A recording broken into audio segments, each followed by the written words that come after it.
Olá, que alegria ter você por aqui, podemos juntos caminhar mais uma jornada, mais uma milha, naquilo que o Senhor tem nos confiado, aquilo que o Senhor tem compartilhado através do seu coração, que de uma forma muito simples e ao mesmo tempo muito intensa, acessa nossas vidas e faz com que a gente possa viver na sua presença de uma maneira constante, de uma maneira pujante, sempre nos trazendo para mais perto. Essa é a vontade dele. Antes de continuar o vídeo, eu peço que você deixe o seu like, se inscreva aqui no canal, que você possa seguir ativando o sininho, recebendo as notificações e também recebendo conteúdos de forma exclusiva, que estão disponíveis quase que diariamente aqui no canal do YouTube Israel Valtric. Amém?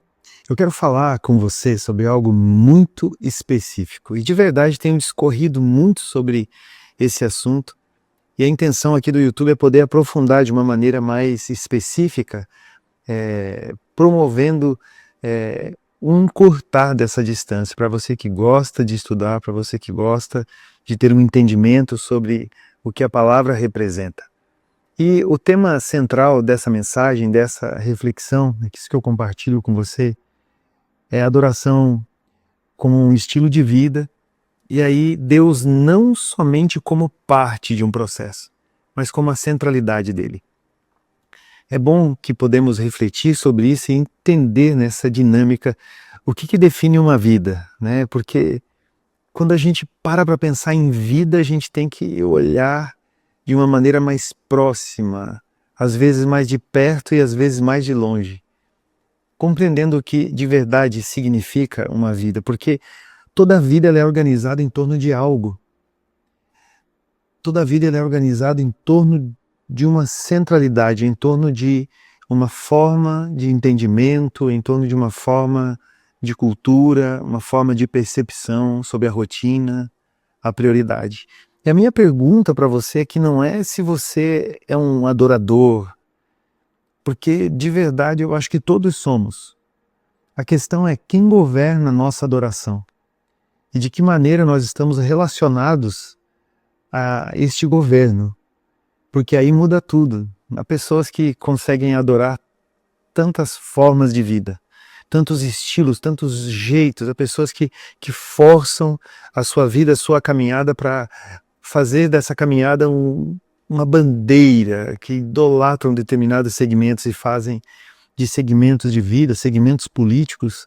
São tantas as formas, tantos os jeitos. A questão nisso é que nós podemos acessar o coração de Deus e aferirmos isso de uma maneira bem específica, porque não é se a gente adora, a gente vai adorar alguma coisa, a questão é quem governa a nossa adoração, para onde ela está apontada, de que maneira ela é centrada, de que maneira ela é dedicada. Lá em Romanos, capítulo 12, versículo 1, Paulo diz assim: ofereçam seus corpos como sacrifício vivo, santo e agradável a Deus. E ele reforça isso dizendo: este é o verdadeiro culto. Uau! Se esse é o verdadeiro culto, é porque existem outros tipos de culto.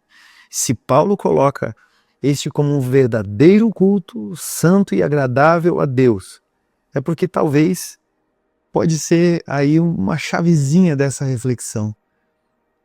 Não se trata de um evento, se trata de uma estrutura de vida, uma estrutura de existência. Não é o que a gente faz no momento da adoração, de um culto, de uma reunião, de um ajuntamento, mas é quem está governando necessariamente as nossas decisões. E aí você encontra um caminho extraordinário nisso, porque como é fácil se perder. Podemos ter determinadas posturas evangélicas, religiosas, mas podemos muito bem nos perder em nós mesmos. Porque as nossas decisões, quando não estão firmadas no Cristo, elas podem se perder. E no meio do caminho se perdendo, não só nós se perdemos, mas outros tantos são influenciados a partir de nossas decisões. Essa adoração, ela é uma adoração que custa. Por isso que podemos chamar de uma vida centrada. Por isso podemos enfatizar essa vida centrada na figura de Jesus. Porque daí todos os méritos, todas as questões estão embasadas e fundamentadas nele. Quem decide viver para Deus vai parecer até desajustado vivendo para si. Porque é uma vida que se entrega, é uma adoração que custa, é um exemplo que nos coloca nesse lugar de responsabilidade e percepção sobre como temos vivido. 2 Samuel 24 diz: não oferecerei ao Senhor sacrifícios que não me custem nada. Se a nossa relação com Deus não tem custado nada no nosso corpo, se não há nenhuma renúncia no nosso corpo, se não há nenhuma renúncia nas nossas decisões, de verdade parece que não faz sentido. Porque daí a gente se perde. E eu não sei você, mas eu já me perdi algumas vezes. Se perdendo por causa das decisões, por causa dos movimentos, se perdendo por causa de tantas coisas que foram tomando a rotina e fazendo com que essa renúncia perdesse o foco. E perde mesmo. É só você parar e pensar em quantas vezes, em quantas decisões, em quantos momentos específicos você decidiu viver de outra forma, decidiu se perder, porque outras coisas roubaram o seu coração. Essa adoração real sempre vai envolver renúncia, e quem vive para Deus não negocia sua devoção com a opinião dos outros. É por isso que parece loucura. Essa cultura chama de exagero, esse mundo acaba chamando de exagero aquilo que Deus chama de entrega. É por isso que a extravagância, é por isso que o além da compreensão humana é percebido naqueles que decidem viver uma vida com Cristo de uma maneira honesta, de uma maneira verdadeira, de uma maneira bíblica. Olha que interessante, nós podemos entender muito bem a cabeça de alguém pelo altar que essa pessoa estabelece, pelo altar que ela levanta, pelo altar que ela ergue. Interessante que nós não entendemos alguém pelo que fala, pelo que pensa, pelas frases que posta, nós entendemos naquilo que essa pessoa se curva. Olha que coisa doida isso. Se alguém se curva perante algo, aí você entende onde está o coração dessa pessoa, porque o altar a qual essa pessoa se prostra sempre será a denúncia do seu coração, do seu caráter, da sua verdade, do seu movimento. E sempre vai vir à tona, nunca vai ficar escondido, nunca vai ficar retido por muito tempo. É aí onde que a gente cresce, é aí onde que eu cresço, é aí onde você cresce. Olhando para Cristo e não se perdendo, se curvando para aquilo que não deve ter a nossa atenção. Mateus capítulo 6, versículo 21 diz: onde está o seu tesouro, ali também estará o seu coração. De verdade sempre vai apontar, sempre vai dizer, sempre vai sugerir. A adoração revela o centro invisível da vida. O altar revela propriedades reais. E um ministério sem altar acaba sendo somente performance. É aquilo que se interpreta, mas não consegue viver. E aí é uma luta constante que nós temos. Porque não se trata somente de interpretação, se trata de uma verdade, que mais cedo ou mais tarde será posta à luz, debaixo da luz. Porque quem não entende a sua adoração nunca entenderá as suas próprias decisões. Quem entende a sua adoração sempre vai descansar nas suas próprias decisões. A adoração também serve como uma experiência interior. E aí é interessante porque nos coloca num caminho muito legal, porque a adoração parece que começa na música. E de verdade ela não começa na música, ela começa num coração rendido. Por isso eu tenho falado tanto sobre os bastidores, eu falo tanto sobre os bastidores, que operam a autoridade naquilo que de verdade é apresentado em público. Não começa com a música, não começa com o acorde, vamos agora adorar a Deus. Não se trata da música que começou, ou do play que você deu no seu celular, ou do fundinho musical que você ligou aí, ou do pregador famoso que você está ouvindo. Se trata de como está o seu coração. Por isso que o melhor cenário para se começar uma adoração é rendido, prostrado, pedindo a Deus para que Ele venha e lave o coração naquelas sujeiras, às vezes confessando aos outros, confessando às pessoas. Aquilo que está afligindo já se torna também um motivo de adoração, porque se busca nesse movimento que uma água do alto, uma água celestial venha e lave e faça tudo o que quer fazer em nós.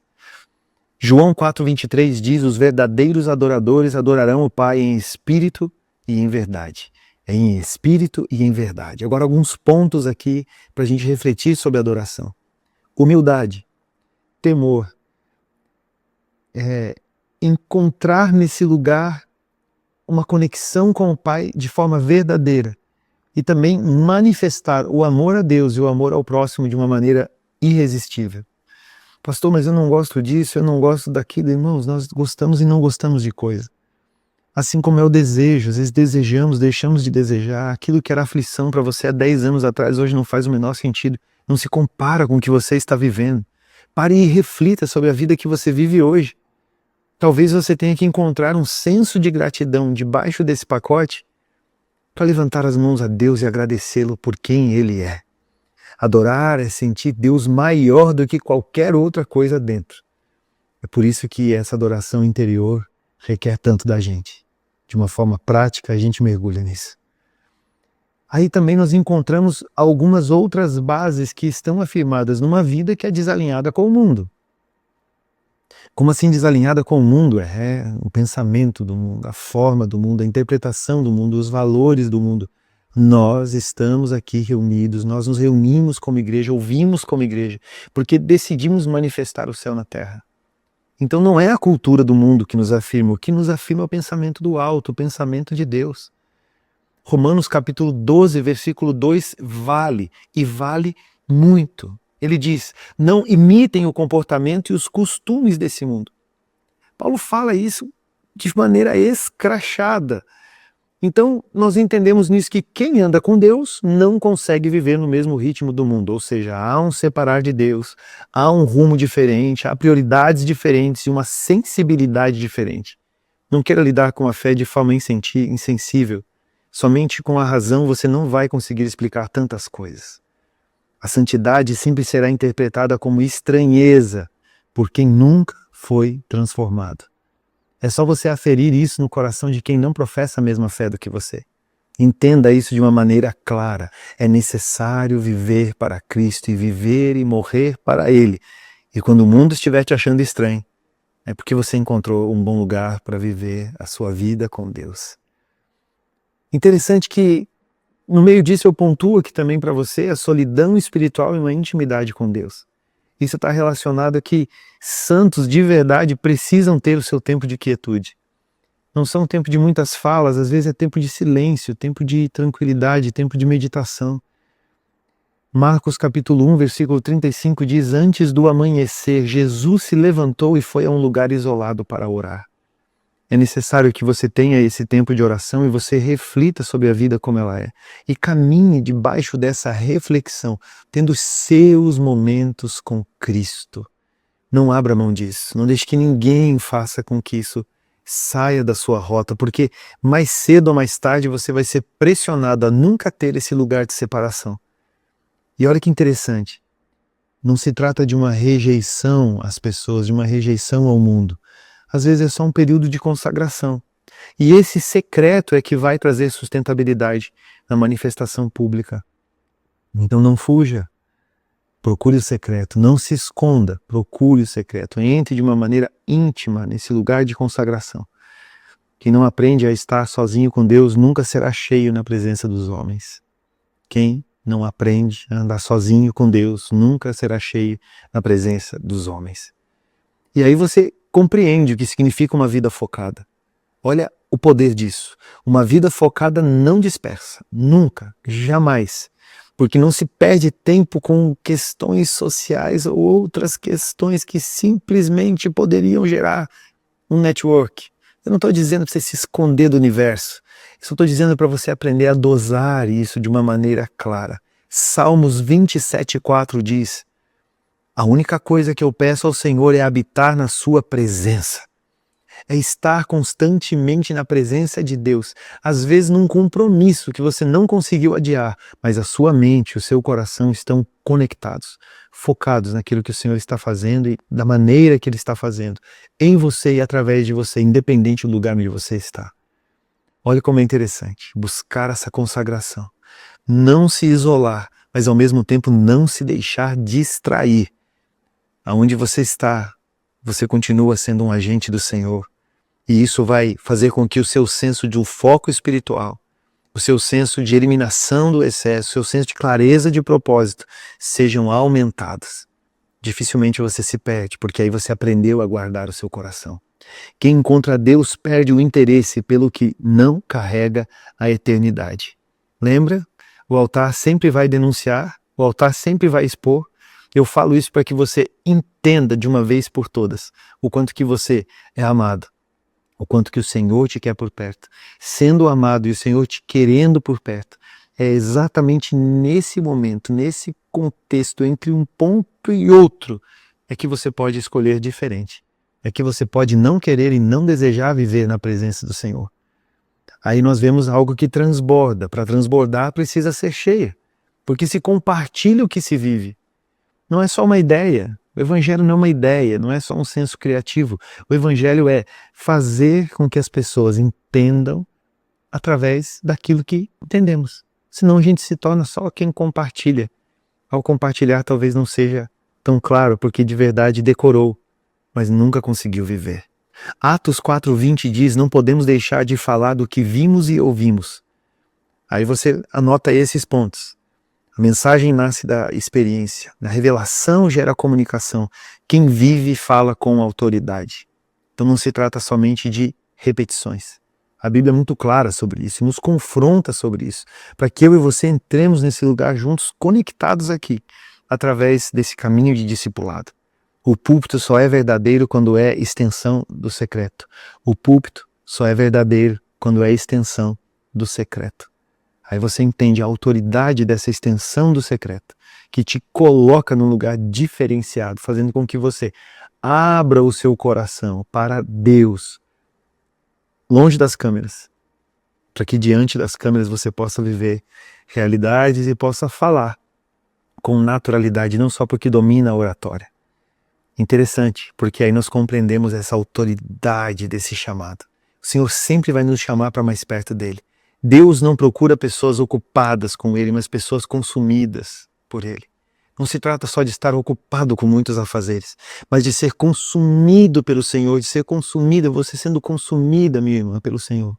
E aí você vai entender que não são as suas muitas ocupações, mas é o quanto o seu coração está leve e rendido diante do Pai. Nós vivemos isso no secreto e manifestamos em público. Pessoas querem viver suas carências em público. Eu preciso tanto ter secreto com vocês.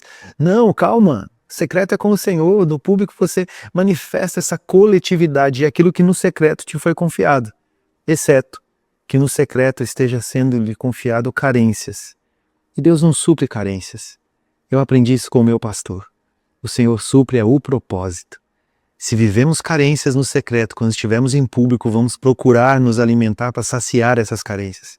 Se somos completos no secreto, quando estamos em público, vamos viver para manifestar a glória de Deus e não somente para suprir carências. Você consegue entender isso? Isso é forte demais. Colossenses 3:2 diz: pensem nas coisas do alto e não nas coisas da terra. Ou seja, há uma camada superior. Essa camada superior, você pode escolher viver para Deus, pensando nas coisas de cima e não nas coisas de baixo. As coisas da terra servem para te distrair. Governe sobre elas, com uma mentalidade do alto. Aí eu tenho algumas perguntas. O que tem governado a sua vida? Sua adoração é um momento, uma simples experiência ou é toda uma estrutura de vida? Olha só, você vive para Deus ou apenas inclui Deus na sua vida? Eu resolvi colocar Deus na minha mesa, eu resolvi colocar Deus na minha casa, eu resolvi colocar Deus no meu relacionamento com a minha esposa, com os meus filhos. Não, viver para Deus é mais do que incluir Deus na vida como um acessório. Adoração não é o que você canta, é o que você não negocia. Deus não divide o trono do coração. Quem prova da presença perde o apetite pelo superficial. O secreto com Deus define o público diante dos homens. Não existe vida profunda com Deus sem uma ruptura com o raso. A minha intenção aqui é provocar você, para que você possa adentrar nesse lugar no Senhor, vivendo esse sobrenatural e esse extraordinário, não de maneira rasa, mas de maneira profunda, assim como o Senhor espera que seja o relacionamento dele contigo. Dele para você é a aliança. Manifeste a autoridade dessa aliança, sendo alguém que decidiu viver para Deus de uma maneira completa. Que Deus te abençoe, que o Senhor te guarde, que o Senhor te fortaleça nesse tempo. Não deixe de interagir com o canal, deixando seu comentário. Fazendo isso, você nos ajuda a alcançar mais e mais pessoas.